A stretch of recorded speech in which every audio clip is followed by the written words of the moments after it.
Sziasztok, én BloodGeeks vagyok, és most megtanítom nektek, hogy kell fegyverszkineket berakni a Chi 1.6-ba. Fölmentek a Game Banánára, és ott rámentek erre, és itt, hogy Skins, és itt lesz, hogy Counter Strike. És kiválasztátok, hogy melyik fegyverre szeretnétek. Én most az AK-ra szeretnék egyet berakni.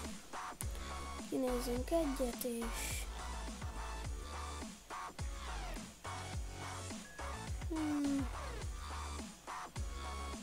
melyik legyen, melyik ez jó lesz. De ti akármelyiket kiválasztátok, letöltitek. Jó van. Várjátok, még legyen. Ez a rövid idő, és itt megmutatja nektek, hogy hova rakjátok. Hogyha van benne Stones mappa, akkor azt is másoljátok be.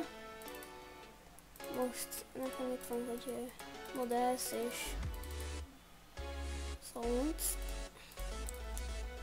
És annyit mondok nektek, hogy a P-t soha ne rakjátok be, szóval törlöm is ki. Szóval azt ne rakjátok be, mert akkor rossz dolog történik. Szóval szaragszik a csétek, nem tudja berakni. És akkor itt pedig C, és ahol telepítettétek a Counter Strike 2.6-ot, most ide és van Models, és csak ide behúzzátok ezt a két fájlt, mint áthelyezés csere, és hogyha van Sounds, akkor csak így visszamentek egyet, behúzzátok. És most jelentkezzünk a Counter Strike-ból, itt is lennénk a Counter Strike-ban, és lerakunk egy DAS 2-t. Ugye itt át kell állítani, hogy sok pénzt kapjunk, hogy tudjunk venni AK-t. És itt terrorist. Ugye itt most nincsen semmi berakva, és vegyünk egy AK-t. És bent is van.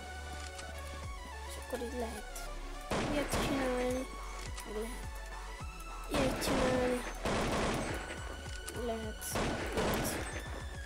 Ja, szóval, hogyha tetszett a videót, akkor lájkold és iratkozz fel. Sziasztok!